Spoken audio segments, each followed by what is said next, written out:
Hello, hero. This is Control. Are you for hire tonight? Because you are listening to Into the Night, a Moon Knight podcast. I'm one of your first hosts, Connor. And I'm your second host, Ray. And tonight we'll be looking at Lemire's Part 4 of 4 of Incarnations, issue number 8. We'll also be looking at Heroes for Hire, Volume 3, Issue 1, written by Dan Abnett and Andy Lanning. So grab your issues, sit back, relax, and get your Khonshu on.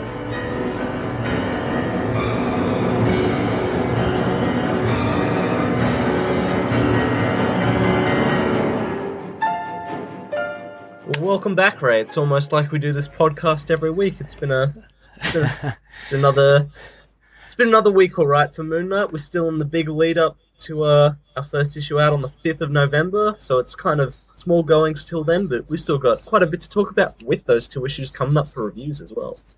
Yeah, it's been a pretty good week. It was great to come off the previous episode that we had our third host Rebecca on. It was very enjoyable. But yeah, we're straight back into actually almost rounding off Lemire's second arc of Incarnations, and looking at something slightly different. Heroes for Hire. It was a bit of a random one that we decided to slot in there, but yeah, that's proven to be quite enjoyable. Yeah, I didn't even know it existed until Ray told me about it like 2 weeks ago, so that was a good read. I hope listeners at home read it as well, so you can follow along to our discussion. If not, it's what we're here for as well. Mm-hmm. The lowdown on the Moon down. and it was quite good, actually. I'm actually looking forward to getting into issues 2, 3 onwards. Actually, yeah, it's quite a cliffhanger at the end. Yeah, it piqued my interest. What are you reading at the moment, Connor?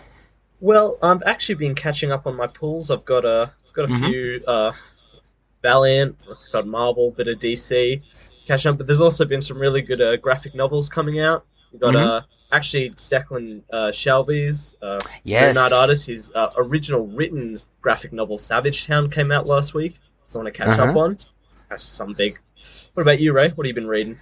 Yeah, I've been just reading a few recommendations that yourself and Rebecca have given me. So I'm still making my way. I'm burning through Avengers Arena. I just love that.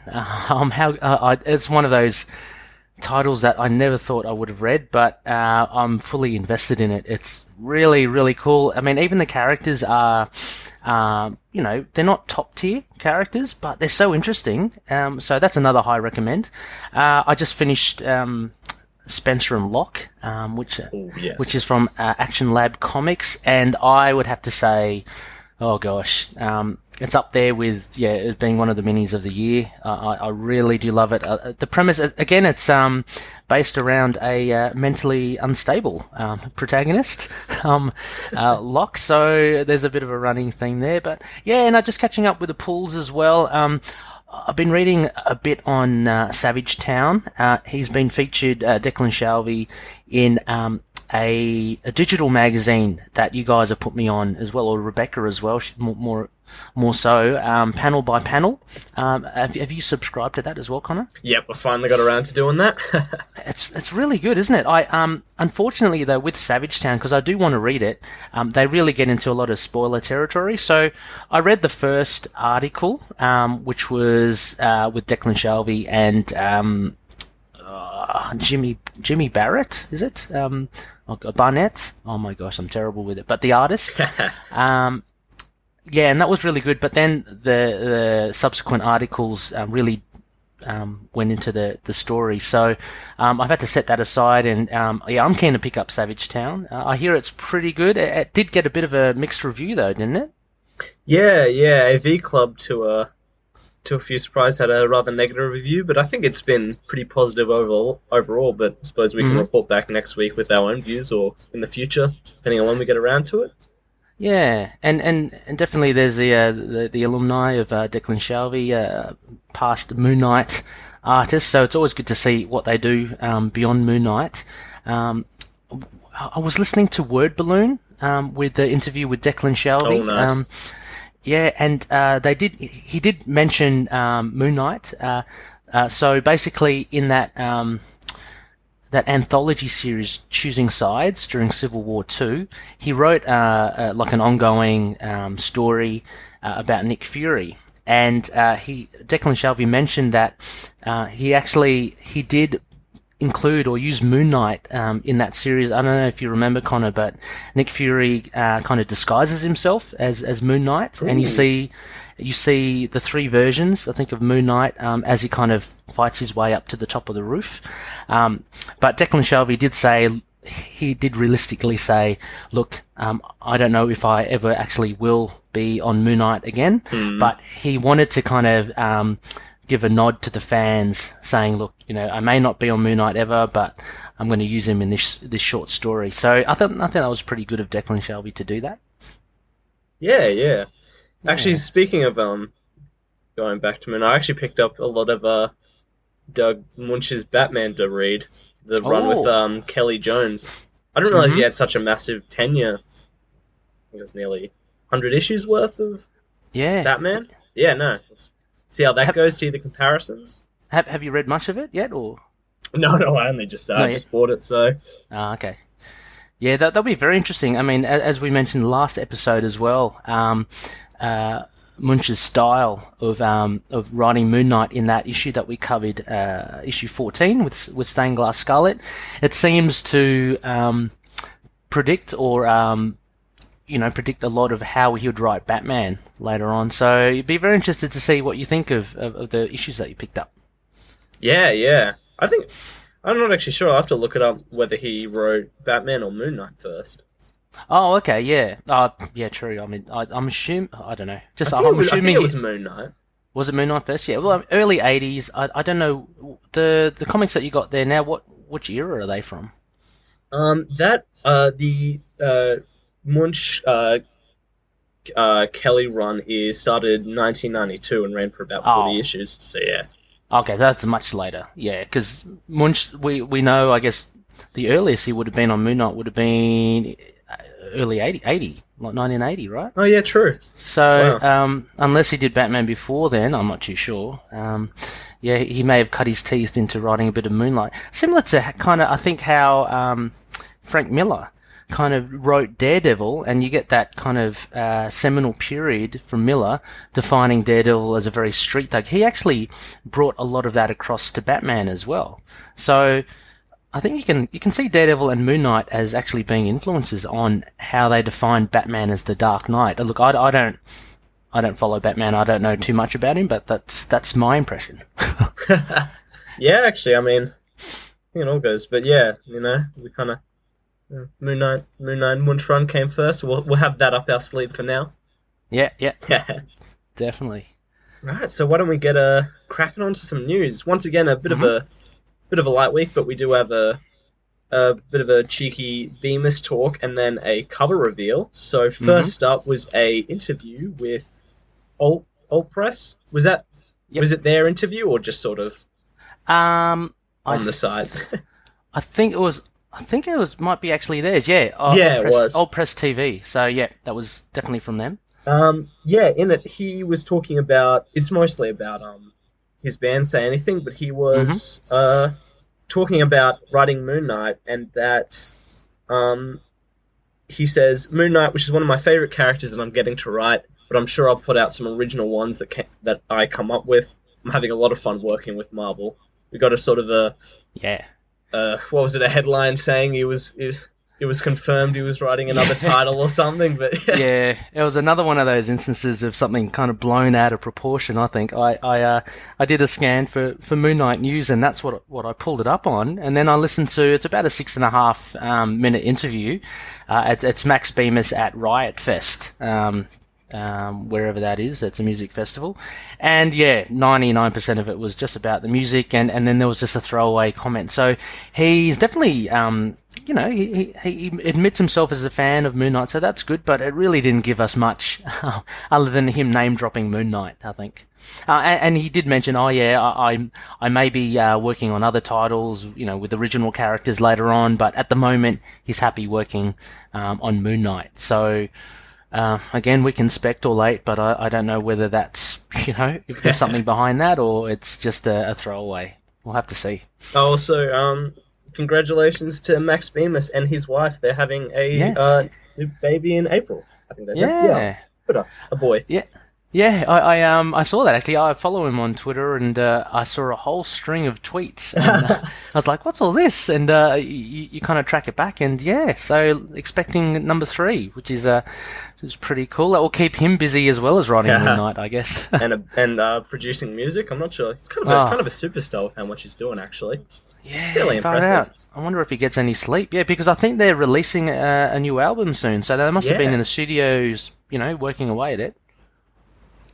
Yeah, just another bit on Bemis, actually. If anyone's been following his Centipede run, that final issue as a mini comes out sometime next month in October. Have you read that, or is that any good? No, I'll pick it up a trade. I think it's a 4-issue mini, so I think nice compact little trade. Yeah, nice. Four-issue trades are, or 4-issue arcs they can be really hard to do. I think we spoke before, Connor, about Valiants like Rapture. It was a really good. It came out of the blocks. But it kind of ended a bit weird because I think it needed a few more issues. Whereas you heard me fawning over Spencer and Locke a couple of nights ago. As a four-parter, it was just tight. And even reading it, with significant time in between each issues, it was you never felt lost. 4 issues arcs can be a tricky thing to navigate through. Well, sorry. Oh no, I was about to go to the next point, but sorry, did you have something? No, I was going to go as well, but I couldn't think of a good segue, so I hope you've got one. Well, speaking of, I don't know, no segue there. A second bit of news, which is I think one of the most exciting bits of news that we had this week, was off the back of the December solicitations, which we kind of alluded to last episode.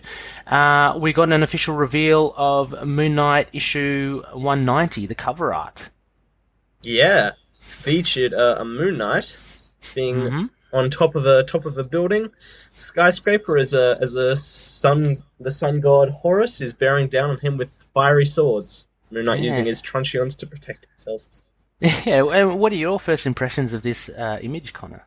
I think it really makes the Sun King quite fearsome. He's like this angry looking kind of bearded old man, but the way we position the cover, we've got Moon Knight down the bottom, so obviously he's not in the position of power in this fight. He's down on his luck here, so I think we're set up for a pretty threatening villain. Yeah, and as one of the loonies, I think it was Tommy was mentioning, you got Moon Knight there with his truncheons trying to defend himself against what looks like a sword made out of fire. You got the sun god with fire coming out of his eyes and his hands, so he's definitely got a lot of work cut out for him. I thought the look of the Sun King was surprising. I wasn't expecting it to be so kind of grounded and down to earth. He's in very plain clothes. It looks like just some jeans, a grey shirt. He's got a jacket on, which kind of looks hooded. And, he's got longish hair and a beard. He doesn't really come across as a supervillain. I kind of actually went back just looking through interviews with Bemis over what's, just sort of catching up on what we can sort of speculate about this series coming up. And he was talking a lot about how the villain in the story, well, at least in this first arc, which may only be 4 issues by the look of it, like this third issue might even be the final of this first arc, or the fourth might even be, so that could be a nice segue.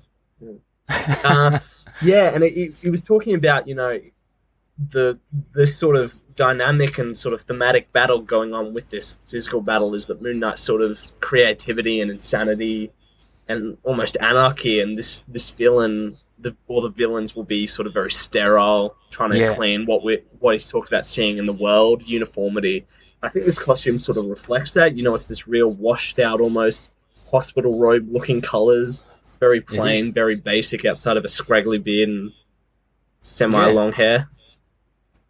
And wasn't it, again, I may be getting them mixed up. So we got the Sun King, right? And we have the Truth, which is another person altogether. Is that right? This solicitation actually made me pick up on that because we were talking in our group, Into the Moon Knight fan base on Facebook. And, I'd sort of always read from the solicitations that the Truth was almost connected, like sort of a herald of the Sun King, but it really seems like it's not that. It's the Sun King's this other villain, like the main villain, and the Truth's almost just running around doing his own thing. And then I read through the Moon Knight Changing Tides, the Marvel interview with Bemis, and he was talking about how Moon Knight would be facing a gauntlet, and that he implied also that there was a puppet master bringing all these villains together on Moon Knight, which is possibly where we'd see the others. So it's almost like, this first arc is about the Sun King, but the Truth's always also doing his other thing, which we'll see later, and then we'll see other villains show up all sitting on Moon Knight like a gauntlet. Okay. Yeah. I mean, because the thing that I kept on thinking about, like, when seeing this image, is that, it looks awesome, right? You got the moon versus the sun kind of thing. But there was that thing that we spoke about early on of the Truth making his victims kill themselves, and it sounded like a lot more like mind controlling and a lot more, mental rather than this flash of brilliance of flames and I think I mentioned a few episodes ago, like, is the Sun King going to be like the Human Torch, literally just the sun. But yeah, it seems that they might be two separate things. The Loonies also mentioned that the Sun King to the Truth could be like the Khonshu to Moon Knight as well. It could be the so the Truth could be the avatar of the Sun King in some way. But yeah, there's it's a great cover. For 190 as well. The sky is kind of like a blood red as well. They're definitely on the rooftop. But yeah, Moon Knight is he's got a lot of work to do on it in it. So it looks pretty good. Yeah, and also sort of this and the other previews getting sort of really confirmed in my mind that Burroughs will be a really good artist for this title. Yeah. It's really coming across there. Yeah, having seen this and the cover to 188 and the variant cover as well, I've got total faith in Burroughs now. I just can't wait, and I'm quite excited for Bemis, as I mentioned before. So I think we're in for a treat come November. Definitely, it's really only 6 weeks, I think, till it comes out. I know, and we'll be so. That news about the Punisher as well, Connor. The release date seemed to have been leaked. Yeah, October 13th. So we'll be busy with Thor and Punisher, and before we know it, we'll have Moon Knight. And just to assuage one of our loonies as well, don't worry, we will definitely be covering each and every new issue of Moon Knight as it comes to hand, much as we are doing so with Lemire right now. So, we're both looking forward to it. Absolutely. Cannot wait. Just sort of as another piece of news, last New Comic Book Day, so September 20th, we had the release of the third and final volume of Lemire's Moon Knight, so that's now collected in 3 trades. Anyone trade waiting that, you can pick it up now. We're about to go into that run, and not next week, the week after we start that arc, so all ready to follow along. Yeah. Yeah, perfect timing. Yeah. Well, was there some talk as well of there being a hardcover for Lemire, or was that someone's wish list? No, that'll be the 12-issue hardcover complete run of Bendis. Oh, Bendis. Oh, okay, not Lemire. Okay, no, right. Sadly not. Okay. No, well, yeah, I'd still kind of get the Bendis one. Maybe. Eventually try to own them all, I suppose. Yeah. Yeah. So that'd be exciting. Birth and Death. Have you got the other trades? I haven't got the other trades yet myself, of Lemire's Volume 1 and Volume 2, but I'm certainly wanting to get it. Have you got them? Or you're just in digital, are you? Or? Yeah, I've got the trades coming in, but just been reading digital for now. But yeah, it's good. Lovely. We got some reviews up by AIPT nbsp.com. Comic book review site. They gave it a positive review. It's real good. Oh, great, cool. For sure, it's there'd be no extra material in there, I imagine. I think it's just a straight issues, right? Yeah, they usually include like the variant covers in the back and yeah, a couple of extras. Okay. Okay, well, pick them up, loonies, if you haven't already, or pick them up if you have them. Try all the different formats. They're really good. So definitely worth reading. And exactly as Connor said, timely, because we'll be jumping straight into it in a couple of weeks with issue 10, which is part 1 of the third arc, Birth and Death, I guess it is called. All right, Connor. We also have something here. We're kind of shooting our thoughts across the other void here into another universe. So we've been speaking to another podcast, the host David there from Signal of Doom, and they've been discussing. Basically, they've just been discussing the lead up to Legacy and what are your thoughts on Marvel, the current condition of the industry and the titles. I guess thoughts on Legacy as well. So we'd like to throw a hat in the ring as well, and so a big shout out to David and Stu on Signal of Doom. And our thoughts on that would be, would you like to kick it off, Connor? Or? Well, I mean, I think all comic book companies have their own problems and different ups and downs, and there's always probably something going on in upper management. But in truth, I love Marvel at the moment. I gotta admit, I think they're taking up.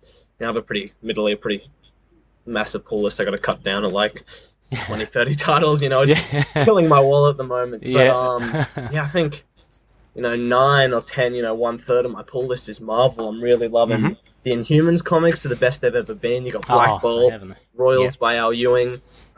Once and Future King by Priest. Yeah. I'm loving the new Hawkeye series by Kelly Thompson. Spider-Man, I think, had just an amazing issue with Greg Smallwood, actually, a one-shot about Norman Osborn. Can I just cut in there as well, just for the Spider-Man, because I know that you don't necessarily collect Amazing Spider-Man, is that right, Connor? No, that was the first issue I picked up. Okay. Smallwood. Yeah, well, I mean, there's been a lot of talk about Dan Slott being there for too long, and to an extent, and for a while I was thinking the same thing as well. Like he's been there for yonks, right? He's been the longest running Spider-Man writer. I reckon, and draw a line in the sand. I think after the Clone Conspiracy, I think Amazing Spider-Man has really picked up again. I'm just happy where it's heading towards. Previously, he was kind of like a pseudo Tony Stark, and I guess Dan Slott got a lot of flack for that. I mean, he gets a lot of flack for everything because he really does twist and pull the character. I mean, like, he killed Spider-Man, right? And he got death threats from people back in the day. But look, we're here now, and Spider-Man's back, and everything's back to normal. So it's just a way of keeping something different and keeping something fresh, and whether you like it or not, he'll have some bad patches, and to me he certainly did when he was doing the whole Parker Industries, but I think he's really turning the corner now, and we all know that Slott can write. I mean, Silver Surfer, one of the best titles I think out there at the moment as well. So yeah, that's all I wanted to say about Amazing Spider-Man. But I like to see the positives in Dan Slott. Yeah, and I think that's sort of been my whole relation with Marvel. Maybe they have their ups and downs, but as we move into Legacy, I think this is going to be a real high point for the company. I think I'm wanting to pick up even more titles. I'll be jumping, catch with the new entry points with like basically a new number 1, but it's issue 25 or whatever of like Miss Marvel jumping back in on series I missed, or just series I love continuing, like Iron Fist and Punisher, Doctor Strange. Yeah, I'm with you. Like Iron Fist, I think by Ed Brisson has been really good. I've really enjoyed it, and that's kind of carrying on from Kari Andrews as well. So Iron Fist has been pretty solid. if you look at it. So it depends on what you like, I guess, in Marvel. Like, there's been a lot of criticism with the Avengers, say, losing a bit of its steam, which, look, I would agree to an extent, because I used to collect the Avengers, and I had to drop it because, one, too many titles, but it just had to go. I just had to let that one go to be able to collect other things. So yeah, it depends. I mean, as you say, Marvel release a whole heap out there, and there are hit and miss things, but it really depends on what you like as well. There was a thing on social media about Squirrel Girl. A lot of people, giving their views about whether they hate it or they like it. I mean, everyone's different. Yeah. So for every 10 people that hate it, there's another 10 people that love it, and that's totally fine from both sides, We have this beauty of choice. We're spoiled for choice. If you don't like it, just drop it and find something else. There's so much out there. So yeah, I mean, I think that's my take on it. And Legacy, I'm looking forward to as well. Yeah, like even Punisher donning the War Machine armor, that sounds cool. It's not going to be permanent, but it's going to be a fun ride while it's there. So yeah, basically Doctor Strange as well. I like Jason Aaron was great in it. I don't mind Dennis Hopeless. I think he's a great writer as well. Yeah. So plenty of positives. Yeah, where we sit, we're pretty positive pals about Marvel. Obviously, we'd be amiss to say that there hasn't been problems with the company in the past few years. But I really feel like, for me personally, as my taste and my kind of, as being a part of my specific part of the readership, Marvel's on the good track. I'm loving Legacy, and I'm, Legacy Moon Knight. Yeah, exactly. And no one's like, putting a gun to your head to say that you got to buy this title. I mean, again, like, as I said before, you've got a choice. I like living in my own little world with, Moon Knight and the street level characters. I find them good. I tend to lean towards, titles that, are quite separate from the rest of the bigger universe, only because I think it gives them a lot more freedom. Like Black Widow, that run with Mark Waid and Chris Samnee, I thought was really good. It had nothing to do with Civil War 2, I think, which was the event that happened around then. So those are our thoughts. One of the main thoughts, though, I guess that David, who's a huge Punisher fan, kind of, what are your thoughts on the material that we've got from the Punisher, the trailer, the TV spots? What do you reckon? Ooh, I'm loving it. I think a new trailer dropped a couple of days ago. Not very good specific time. Picked up over the last few episodes, but the new trailer was really good. I think I'm really liking what they're doing with this big evil military corporation. They're fighting the corruption for the good citizens of the street. Looks pretty intense. I mean, that's what you want with Punisher. It does look intense. It's good. And just actually, again, tying it into the other universe of Signal of Doom and their comments, David mentioned in his and Stu in their previous episode about some comments from Chuck Dixon. And it'd be interesting to get your thoughts, Connor. I'm not sure if you managed to listen to the episode, but they were saying the focus has been put on the Punisher now fighting like a faceless, kind of government or covert organization, which has kind of made it more acceptable because he's not targeting, say, minority groups in crime. What are your thoughts on that kind of view of how they're what seems to be how they're working the Punisher? I'm sure he's going to be fighting some street crime as well, but what are your thoughts on them taking that kind of angle? I don't really think it's faceless. I think it's I really like this idea. I think I don't think it will be faceless. I think we see in the trailer. I mean, the character's already been confirmed, but I can't remember their name. But we've already got a big bad. We've already got and I suppose the reason why it is a military corporation is his sort of new backstory with the Netflix show is basically all the Marines he worked with back in the day, sort of a covert team he was on has gone rogue now in the future, and that's sort of where we're up to now. and that'll be how we jump from the past to present. I think that's just how they wanted to explore the origin. It's almost like a video game. You have your little mini bosses of his the marine friends turn evildoers, and then the big guys up top. But yes, I don't think I got a lot of faith with this storyline. I think. Yeah. Oh no, yeah, I'm looking forward to it as well. I guess I was trying to lead the witness a little there, Connor. I was trying to head you towards. Apparently, they wanted to steer away from the undertones of there being some sort of racial or discrimination of having like criminal groups portrayed, different races, whether Latino or African American or I don't know, Hispanic or Mexican. For me, I mean, those comments, I thought, I don't really see it as well. Only because I can only just think of Daredevil. If you look at Kingpin with Nobu and Madame Gao and the Russians, they're all different races. I never really gave him a second thought about, I'm not looking at going, that's racist that they're generalizing, the Yakuza, or whatever, or the Italian mafia or the Irish. Yeah, I can't see that being that big an issue. Maybe I'm very blinkered in it, but I don't see that being part of why they chose to have the Punisher go up against the rogue military. And exactly as you say, it's because I think it ties into how they've established him already on Netflix, being a military background, and to segue into possibly including a one Mark Spector. Yes, that's what we're really hoping for out of everything here.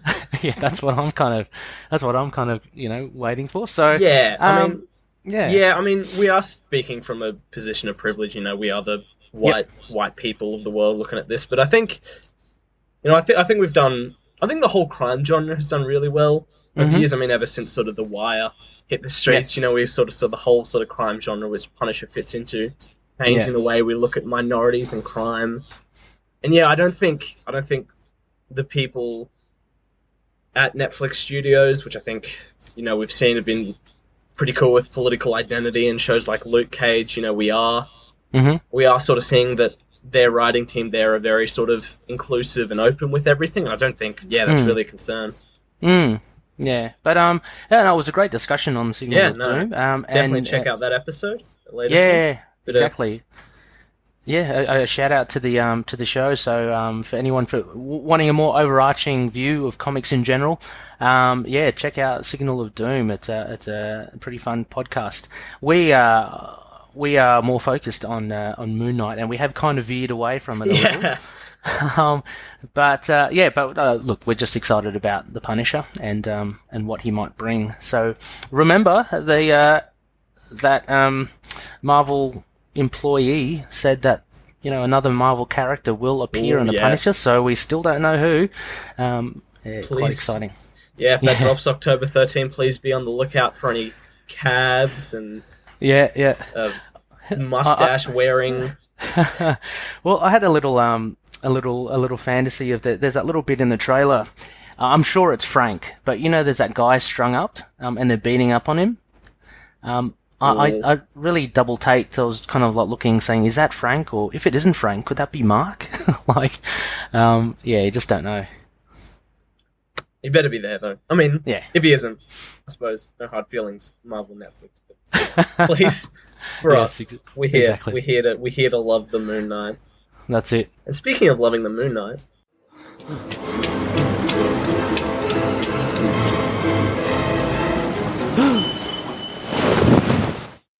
I'm not good with segues today, guys. I'm sorry. We are going to be jumping into our issues this week, and sort of going back from, someone has joined us last week, or maybe even from the first episode, jumping to the latest episode, as I know some of our loony listeners have been doing at the moment. How we run our reviews down on this show. Wow. I don't know. What we're doing, we'll be introducing our issue. We'll be doing something called our bare bones, where we sort of recap the issue for you, whether you haven't read the issue, or touch up on what happened in the issue.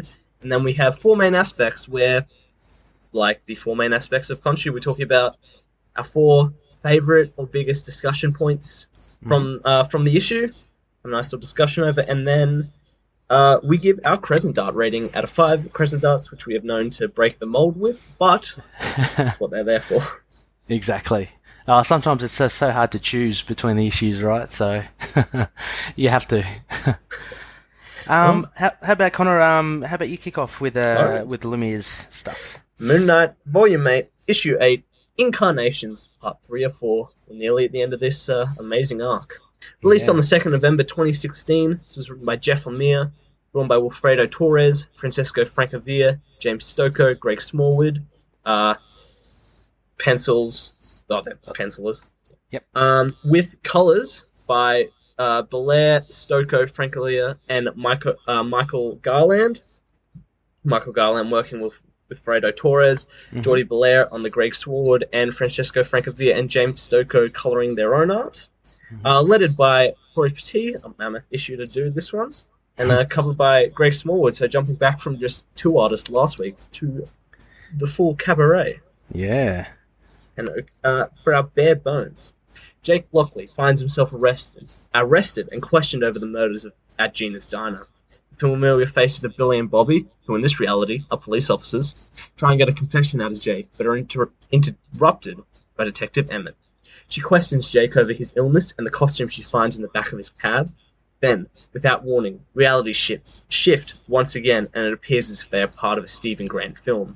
Stephen is taken aback, as his consciousness seems to be one and the same with Jake, and once again reality shifts, with Stephen's conscious now back in Jake, with the interrogation room appearing all too real. Utterly confused, Jake fights his way out and escapes, donning the Moon Knight costume. Moon Knight confronts Crawley, who again knows more than meets the eye, and disappointed in Moon Knight, not knowing what is happening, leads him toward the real killer and suspect of the murders in his diner, none other than Midnight Man. Again, as Moon Knight confronts the Midnight Man, they appear to be only a part of Stephen Grant's movie, but again Stephen Grant is affected by the apparent shift in reality. Spontaneously, Grant seems to bleed at the neck and rushes out of the studio, only to find himself on the moon base, amidst the frantic battle between humans and space wolves. Grant sees himself as Mars Spectre, fighting off General Lupinar and his hordes. In an act of defiance, both Grant and Spectre lash out. Things become more chaotic as Grant runs through the realities of Jake Lockley and Mark Spectre. They can only run towards the door, screaming for help. As if by destiny, Jake Lockley and Mark Spectre also struggle to escape their own battles, and each head towards a door in search of Marlene. All 3 personalities of Grant, Lockley, and Spectre find themselves on the other side of the door in the same place. New York overcome by Egyptian sand, and standing before them is yet another version of themselves, Mr. Knight, who appears to have some answers. Boom. Yes. Always the boom. Always a boom. This was another action-packed, and like, just looking back from previous issues, we have so much more overlap happening here now, not just between not just between Jake Lockley and Mark Spector, but we have Stephen Grant here in the mix. So yeah, this was a mammoth issue. What were your initial thoughts? Yeah, this was a big one. I think this is sort of the perfect culmination of the arc. One of our aspects I'll get into is how they perfectly blend, but yeah, especially the last, what would it be, 6 pages of this issue? Mm-hmm. Yeah, 6 pages. Absolutely intense. Just all these realities blending into one. It was totally action-packed. Yeah, it was really great. There was enough action in there. We actually got to see the Moon Knight costume as well. So we got everything. We got to see a bit more of Stephen Grant. Not so much Marlene, but we got a bit of her a couple of issues ago anyway. So that was good. It was very good actually. Let me pull it up. And even the cover, I'm just looking at it there. You have the cover of Jake Lockley with his dodgy mo walking past one of Stephen Grant's movie posters of none other than Moon Knight. So definitely, it kind of summed it up a little, didn't it? It's what is the reality? Yeah. Oh gosh, where do we start, Connor? I suppose we better dive into our first aspect then.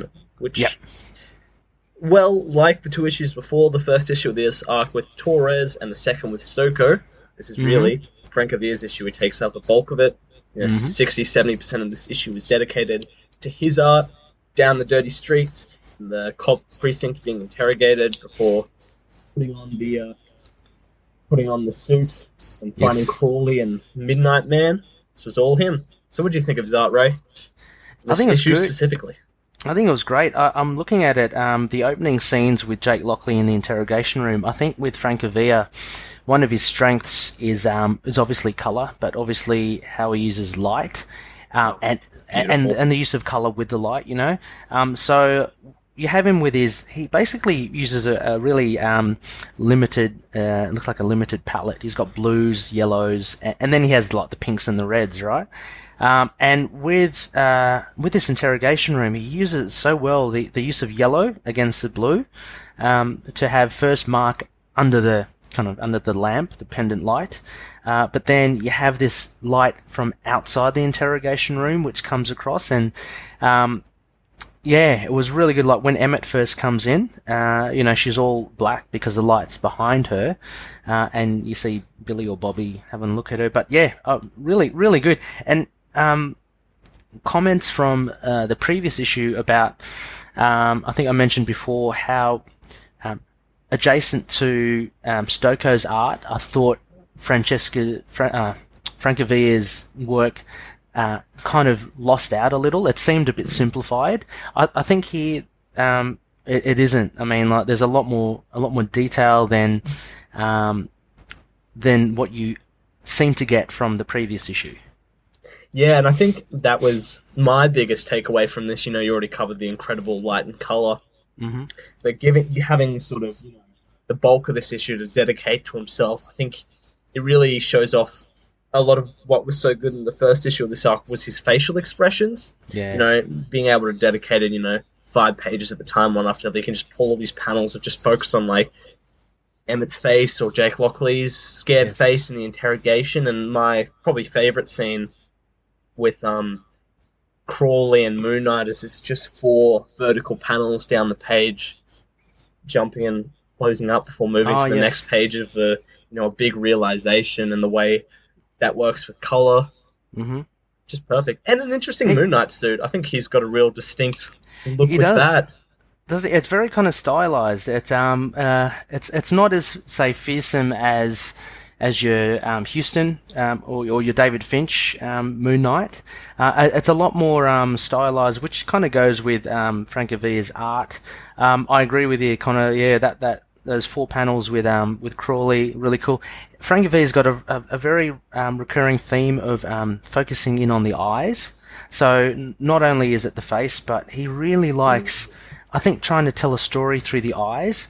And if you again look at like the first few pages with Dr. Emmett as well, there's one on page 6. It's a extreme close-up of Emmett's eyes behind the glasses, and then an extreme close-up of Jake Lockley's eyes. And it's actually testament to a really good artist that can actually convey a lot of feeling in drawing, the eyes. So, yeah, great stuff. Great stuff from there. How about the other art, Connor? I'm just looking through Stephen Grant. Again, we have a nice crisp kind of look, right? Yeah, I think this actually, I'll take us on to my second aspect from there, which is sort of, the final breakdown of these realities is the worlds all blend together, the art blends, and we'll sort of see a sort of perfect setup of mood, tension, art, color, Lemire's writing, and the art. And I think we see this all throughout the book. The use of colouring, especially Jordi Belair, really stands out because as we jump to the immediately the first page with Torres art is completely taken up with blue and yellow highlights, and everything else is sort of dulled out. That would be Michael Garland, wouldn't it? Would it? Yeah, on the cover. Yeah. Cues really well. So exactly. Definitely there, right on. I'm looking at the last panel of Stephen Grant as the light splashes on his face. It's really good. I'm just looking further up. I just wanted to go back a little to Frank Avila's art. There's a nice little splash of Moon Knight jumping across a full moon. His cape's torn there. I don't know what happened to him there. He seems to have torn his cape. It looks a little strange, only because his hood makes his head look like an alien. But yeah, no, it's a nice little. That's the thing. I think what Frank Villa does. It's almost classic, like classic poses and classic. It just has a classic feel to it.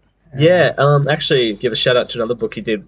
He did a run on Will Eisner's The Spirit recently called The Corpse Makers, and yeah, I think it's that total classic. You know, taking classic pulpy run like that. And yes, something incredible. It's entirely by him, written, drawn, colored. Right. Definitely check it out. Actually, a lot of that similar, you know, blue and yellow light hues. Actually. Yeah, right. I was about to ask. Yeah, does he carry it on, or is that just so that's purely his style, which is good. Yeah. And then I mean, I'm just again if we still stick to just the blending, like the art kind of blending together. So this story is all about Mark Spector and Moon Knight's consciousness jumping between personalities, which makes it a very it's actually, as a reader, you can follow it. You know what's happening. Like, you know that, but it just kind of spins you out a little because, again, at a flick of a switch, as we look at, I'm looking at Frank Avia's thing where he meets Midnight Man, and you turn the page, and then all of a sudden you're on the film set, and Stephen Grant's going cut, you know, and the art helps you make that overlap, in the fact that it's a totally different style. So, you're kind of removed from whatever that reality was before with Frank Avia. But the fact that it's overlapped, that you have Midnight Man and Moon Knight standing, you know, about to fight each other, but they're now on a set, is it's such a different thing that Lemire does. But it's great to see the art, how different artists portray it. Like Midnight Man with Frank Avia is pretty much just a guy. He looks a little more realistic in the fact that he's just got like an eyeless mask on his face. Whereas then if you cut to it, he's got like a hood as well, and he's got a flowing cape. And Moon Knight is a lot more kind of a bit more stylish in this one as well. So yeah, it's an interesting thing. Yeah, and sorry, go on. Yeah, I was just about to get on to my favorite part of this issue, was the last 6 pages. I suppose it is kind of amazing on Lemire's part, the way he wrote this. It's almost hard to talk about how well he's almost done it, because you can just see on these pages, you flick through it, yeah, you know, you can see that transition as a reader. I think my favorite part is, as we see that bite on Stephen Grant, he runs into the next set to immediately walk through the doorway on the moon, looking at himself, and then the next pages are this absolute just wheelhouse of, like we've never seen before, just panel by panel by panel changing of realities. As you know, it takes this entirely just one-on-one red and yellow hues, as you know, they're all 3 different versions of themselves in a very almost cinematic way, sort of scream back, know it, fighting, and then it's just cutting from Stephen Grant and Torres art, Mark Spector fighting wolves on the moon, and Frank Avia on set, the moon, all culminating into a final six panel page where they all run for the door to find themselves on the completely jarring and entirely different coloured page of a Smallwood with the exclamation mark Spector back at it again.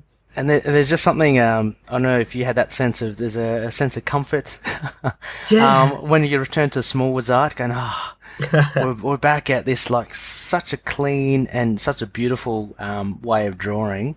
And, you know, we get it at the end with an exclamation mark for panel, for the panels. But, I found the tension that Lemire builds as you head towards that last page with a massive reveal. And that was one of my aspects, actually, the big reveal at the end. One of the massive things, because, you know, unless you're paying, well, if you're paying a lot of attention to the credits, you know, Greg Smallwood is credited, so you're kind of wondering, where's he going to jump in?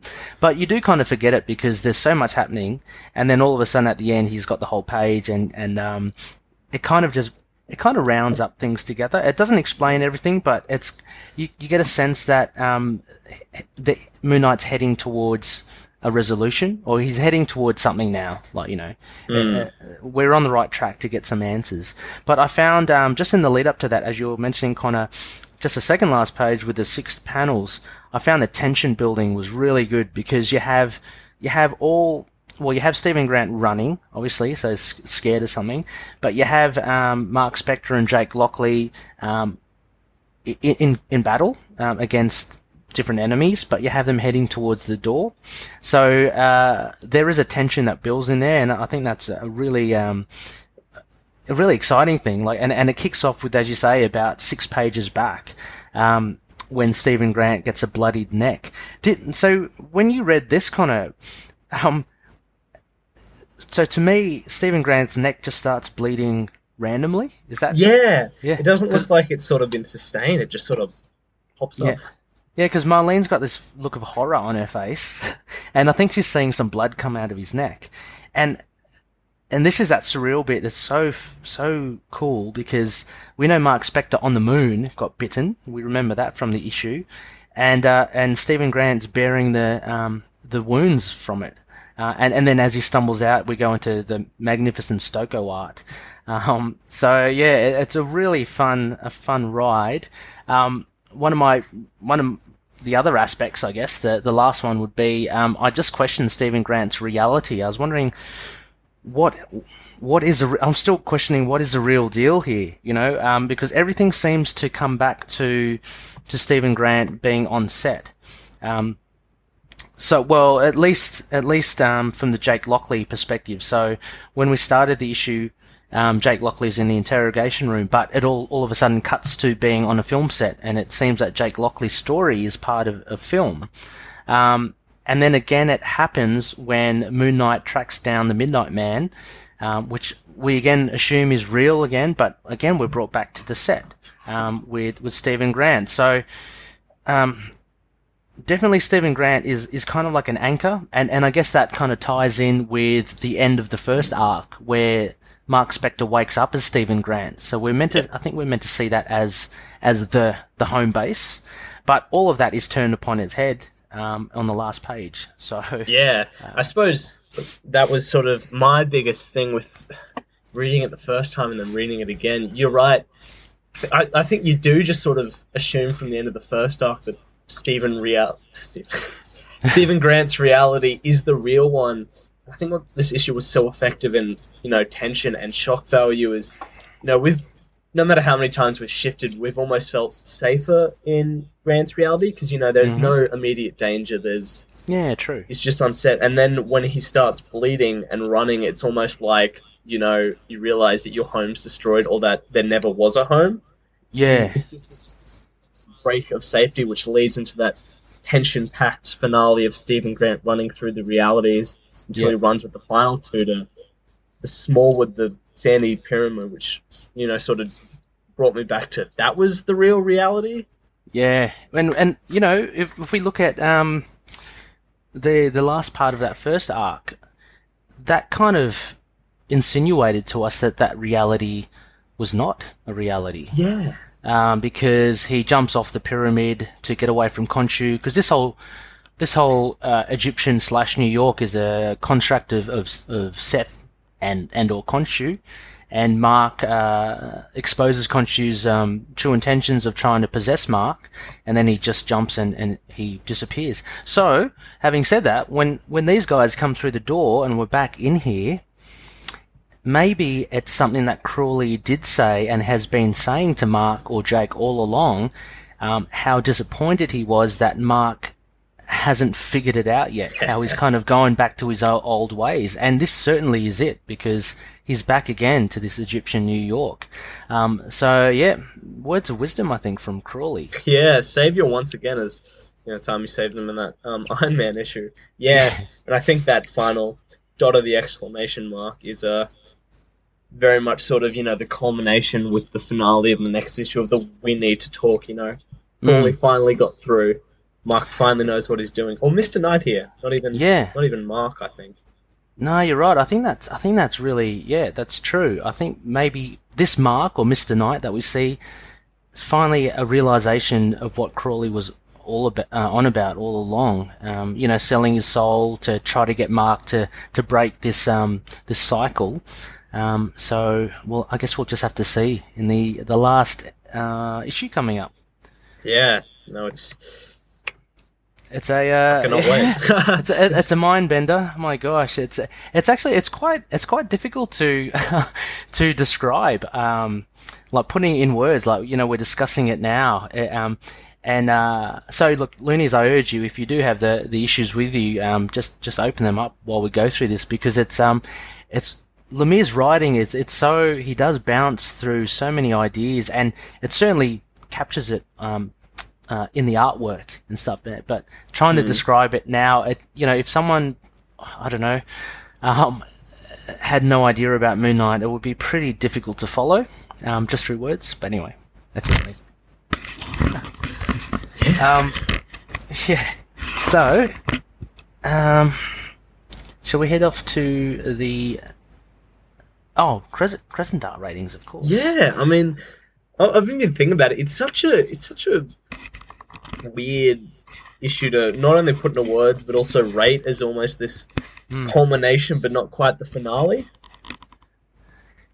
Yeah, I think if I'll chuck myself in the ring with the first one, I think I would give it, because I've been kind of going crazy with my 6 out of 5s. I think I'd give this one actually kind of a 5 out of 5, just because this is what Lemire wanted to do with this issue. He fired on all cylinders with these artists and colorists, the letterer, and just did it. That was it. He has us where he wants us, and we want to be there with the next part. Yeah, it's just kind of perfect. Yeah, I'd agree. I'd say probably a 5. I really did enjoy it. I know Luna, these are really high markings that Connor and I give to, but it's hard not to. So relative to the previous issue, I think because we are kind of seeing a slight light at the end of the tunnel here, it's kind of bringing things together, and I did like the action a lot. I'll give it a 5. I thought it was pretty good. I did enjoy Stokoe's art in the previous issue quite a lot, actually, which is why I kind of rated that one quite high. I think I gave that one a 6. So I'll drop this down to a 5. It's still by no means a terrible issue. But just great to see the whole cast of artists back again. Drawing it. So please join us again next week for this final issue, and then our next panel by panel issue of the next arc, wherever Lemire leaves us in the next issue. Yeah. I so wanted to do a panel by panel for this one. It just lends itself to it, because it's just so, just all that different artwork. It's so great to just, pour over. So, we'll have to leave it for issue 10, the new arc. But definitely go check this one out, Loonies. For sure. Alright, so we have a second review, which is either a classic Moon Knight issue, or one that has Moon Knight as a guest star or a cameo, and we chose Heroes for Hire, Volume 3, Issue 1, titled Are You for Hire? So this was released 2nd of December 2010, and the writers the great writers are Dan Abnett and Andy Lanning, who did Guardians of the Galaxy. Big fan of that cosmic era. Yeah, it was a great run. You have Brad Walker on pencils with Andrew Hennessy on inks.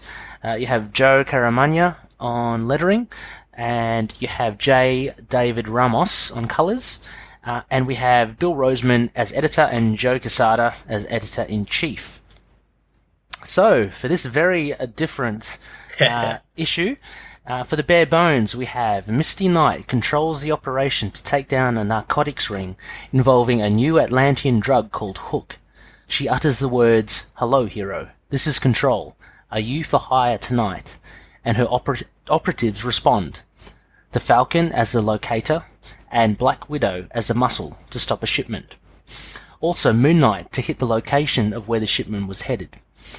Falcon and Black Widow make short work of the truck carrying the drugs, whilst less than an hour later, Moon Knight storms through the Shoal Imports warehouse and makes a grisly discovery. Not only does Moon Knight find a lab in the warehouse used to bioengineer a design-tailored version of Hook, but also that the test subjects are humans. The plot thickens as we cut to an Upper West Side apartment, home to Bernard Waterman, a biochemist and pharmaceutical engineer.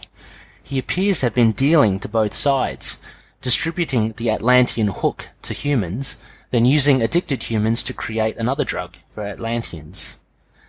Misty deploys Elektra to deal with Waterman, and for all intents and purposes, Misty's operation is a success. The plot takes a twist as we discover Misty isn't as in control as she thinks she is. Whereas she sees herself in mission control, where she actually is in fact under sedation and under the control of none other than the Puppet Master. So, that was, it was a typical, I guess, first-parter, in that it drops a lot of things for you and kind of sets up the scene. But, Connor, first impressions, what did you think of this? Yeah, this is real good. This is a 12-issue run, taken after the events of Shadowland, which I make reference to on the issue, issue this week. So yeah, it's kind of like this is that was a big event for the ground level heroes, and now they've sort of got this team up, and it's a real sort of big cinematic action sort of show, like the Defenders on Netflix, the season that just passed, but then I suppose that final twist sort of was just a whole just kind of what the heck scenario was just totally taken out. I know you'd referenced the Puppet Master in our Looney Bin group chat. You can join on the group. But yeah, no, that final reveal just hit like a truck. I had no idea where we were going from here, and I'm very excited to check out the rest of this run. Yeah, it was yeah, right. It kind of came out of left field, the Puppet Master, and it was good. And it raised a lot of questions as what you want for part one, to kind of get you enticed to read the subsequent issues. But as you said, Connor, I thought this was really cool, really rollicking issue, very cinematic. It's in the fact that it was kind of like a bit of Mission Impossible, a bit of Charlie's Angels, and a bit of just your 90s action flicks. And so I thought it was great with Misty and her catchphrase of "Hello Hero, this is Control, are you for hire tonight?" And it's kind of like a code, I know, for, getting her operatives together. But you have really nice art from Brad Walker as well. And you have him straight into action. Like you got Falcon having locating the semi-trailer. You have Paladin in there as well, which you kind of wonder as well, what's his role? He's sniping at Falcon. Oh, that's who that was. I had no idea who that was. He's kind of like a it's really into espionage as well. I always lump him with Silver Sable and Black Widow. Yeah, he's kind of that ilk. But anyway, then you have Black Widow. She's coming in her convertible, just driving up. You got the wind in her hair. Great art here to kind of set the tone. And you got the Falcon flying with his falcons as well. And I think I mentioned to you, Connor, how it's so great because obviously in comics you have no budget, like in the movies that constrict you. So you have the semi-trailer, putting up a force field. You have explosions, car crashes. It's stuff that you find in the movie, but it's just really fun to see here. And then you have your faceless goons coming out of the truck to fight. Yeah, really good. And we haven't even seen Moon Knight yet, so yeah. So I was kind of glad that after this little scenario, this little opening first act with Falcon and Black Widow, you have it ending with Misty saying again, "Hello Hero, this is Control, are you for hire tonight?" And then we shift to our boy Mooney doing his stuff. And he takes on, well, he's such a badass. He takes on the whole warehouse himself. But it was great. It was great. Yeah, I mean, I was really happy with how much of a shine Moon Knight got in this first issue. The cover has five heroes on it, and then in the first pages we get three other heroes that aren't even on that first cover. So we know it's a big cast, but we still get it's like 6 pages dedicated to Moon Knight fighting in this warehouse. Yeah, it's and he does make light work of it as well, and he does get a nice little run in here. It looks like he's got so this is after Shadowland. It looks like he's got the carbonadium. Is that how you say it? Carbonadium arm. Vengeance of the Moon Knight run? From the Vengeance of the Moon Knight. So he's got more of that armor happening. Looks pretty cool. He chucks his crescent darts everywhere. He's nonplussed by all these villains. He just keeps on doing his stuff. Paladin is again just watching from a distance, and he makes this grisly discovery. So one of the first aspects, well, I think the main aspect pulled from this is it all revolves around the Atlantean drug hook. So the idea with this is it's an Atlantean drug that apparently is quite addictive to humans. So one of the dealers, Bernard Waterman, has been bringing it and selling it on the street to humans. But what he also does is it's a nice little double back. The humans secrete an enzyme after using it, and he can synthesize that and turn that into another drug, and he actually sells it back to the Atlanteans, who find it highly addictive. So this is the kind of exposition for at least this mission, and it's quite a grisly thing that Moon Knight finds in the warehouse. So he sees a lot of test subjects, like human subjects, in it. Yeah, I mean, this drug was an interesting plot point that almost gets pretty well wrapped up in this issue with Elektra taking down our Atlantean drug dealer. Yes. With the puppet master sort of being the big bad overall. But yeah, it was I think this was Abnett Lanning's own creation of drug, and it was pretty cool. It was kind of after Shadowland and that whole celebrating of street level. It's sort of a very street level drug to do. There's always so many plot points of that drug, turning people bad, and it was just sort of that classic tale almost for a one and done arc that will have a massive overarching, with a bigger story happening around it in these 12 issues. Yeah, it was a great little, I think it was a nice little twist on the whole drug trope of street level, of actually being able to make twice as money out of it, and use Atlanteans and humans. So anyway, yeah, I mean, what did you have for your second aspect, Connor? Yeah, this will be pretty small to this one.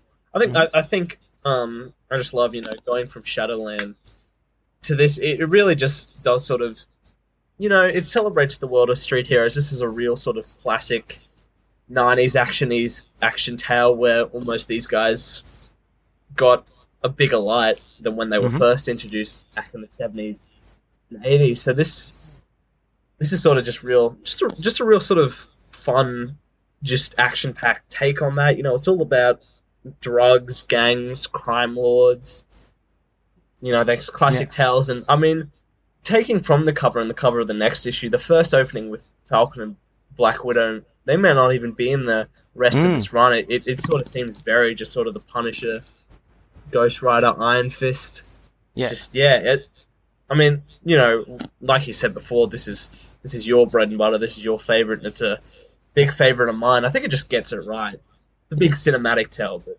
yeah, I mean, and considering it's funny, I mean, like there's still it's in by no means being such an action-packed thing. By no means there's no shortage of dialogue as well. I mean, Abnett and Lanning really do pack in a lot of the story to try and give you as much information as possible, but at the same time give you non-stop action. So you have the Falcon and Black Widow, who I think you say as well, they may not even. I didn't expect them at No, all. neither. Seriously, myself, because like, they're not on the cover.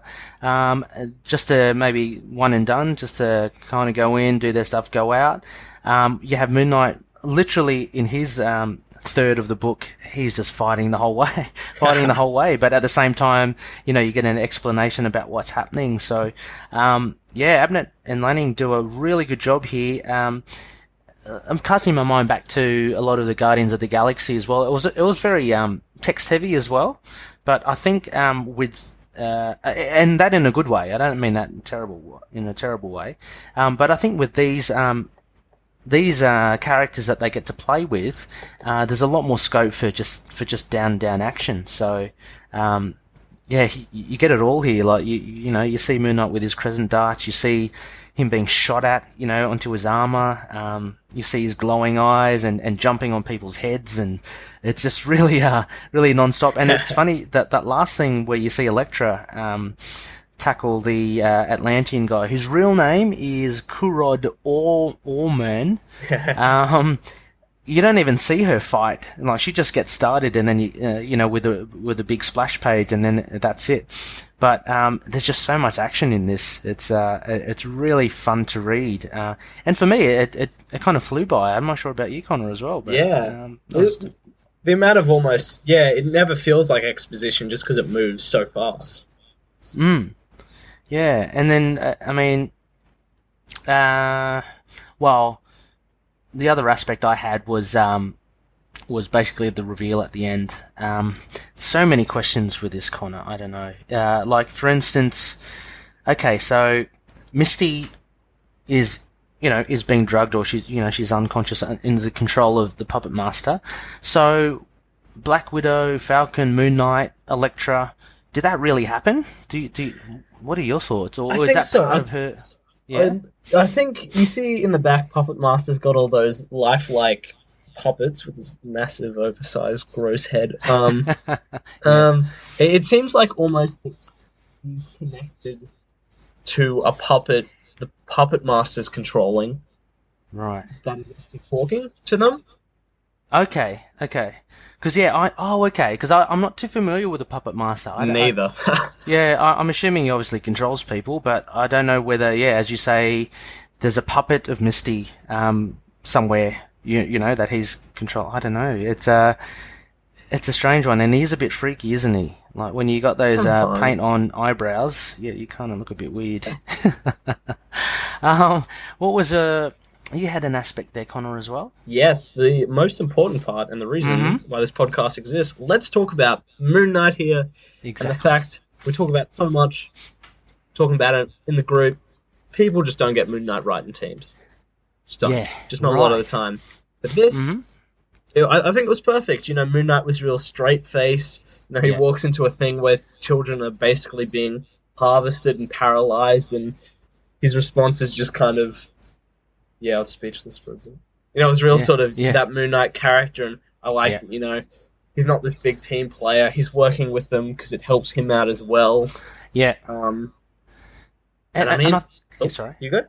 Oh, no, I was about to say, I think it really works as well, and I think it's really good of Abnett and Lanning to do it, is that although he's in a team book, in this situation, he's still pretty much a lone wolf. Like, he's a lone operative. Mm-hmm. So I think a lot of the times when Moon Knight is not kind of right in team books is that when he's literally mixing with the other characters. I think it must be really hard for writers to write Moon Knight with other characters with him. It's almost as if the same kind of inclination of the comic characters themselves. They don't know how to approach him or how to deal with him. And I think it's the same with, must be the same with writers, but Abnett and Lanning do it really well here by having him go on his own little mission, as part of that's how I see it.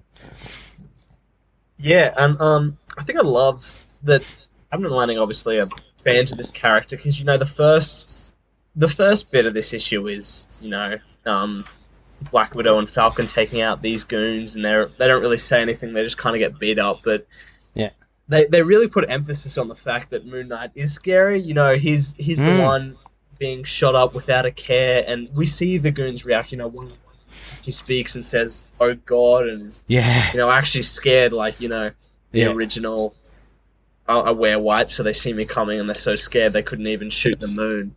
Yeah. And I love. No, so it's so cool that one where the guy's just going, oh god, and he's got this Moon Knight coming at him. I think it's really cool. And then just that final bit of I'll break your bones alphabetically, and and we see a close up of his eyes. I mean these two are obviously big fans of this character, and this is probably one of the best places we see him in a team outside of Ellis's Secret of Enders. Oh, I'm gonna have to check that one out. Oh, you haven't checked? No, we totally got to cover that. It's totally like this. It's big, actiony, cinematic, a bit less street level with Captain America and some other guys there on big missions. But Moon Knight has a good character there. Oh, Alice, of course. Yeah, it's fun to see him with more more powered people as well. But yeah, he's brutal in this as well, isn't he? Like that thing that you were saying with the guy, he jumps and he lands both feet on the guy's head. Like and the guy's head just crashes into it's like purely violent. And then he tosses him like nothing into the wall. So the guy's upside down, is in the wall, and Moon Knight just threatening him. And it's a classic, I think that is a Finch thing, that little panel at the end, it's a hurt situation. Yeah, totally. Yeah, the glowing eyes, and then that little dip in the front of the hood. Yeah, I think it's So I'm very happy how they portrayed Moon Knight here, and definitely good point, Connor. I think it's they definitely must be fans, and keen to get him right. So yeah, that was great. Look, we won't necessarily cover the other parts, but it's definitely worth checking out, Loonies. Sure. All on Marvel Unlimited? Exactly, all on Marvel Unlimited. Just search for Heroes for Hire, and it's Volume 3. So the one that was, when did we say? It was released 2010. So just have a look around that, and you should find them. So, Crescent Dart ratings, Connor. What did you give this? Yeah, it was fun setup action issue. I think I'm really in love with this sort of iteration of Moon Knight in this, but it wasn't like totally blowing my mind sort of craziness, but it was just like a lot of fun. And I think this whole 12 issues is sort of like will almost be a great street level cinematic flick that could almost be ported like the Defenders to Netflix. Yeah, I think no good 4 out of 5 Crescent Darts is in order for this one. I really did enjoy myself here. 4 out. Yeah, I'd have to share that sentiment as well. Look, as a comic book, on the whole, it was really enjoyable. It had enough characters there, and it was really well written by Amnett and Lanning. And actually, I do like Brad Walker's art. It's pretty cool. The colors were great. It wasn't too wordy, but there was a lot of text there to keep you going. But by no means was that bad. I'd have to give it because I gave 3.75 for the Stained Glass Scarlet last week. I'll give it a 4 as well. I'll give it a 4. Yeah, it's kind of a tough issue to. It is tough, and it's hard to put side by side to the Munch and Sienkiewicz issues. Because they're classics on their own, and they're a different vibe altogether. This is obviously more modern, and since it's just action packed, it kind of ticks a box there. If only the only room for improvement would be just more Moon Knight. So, other than that, I'd say 4 out of 5. So, good stuff. Righty, well, those are our reviews for this episode 8. Next week, we will be looking at Part 4, the last part of Incarnations by Lemire, Volume 8, Issue 9. So be sure to have that at the ready, Loonies, if you want to look along as we review it.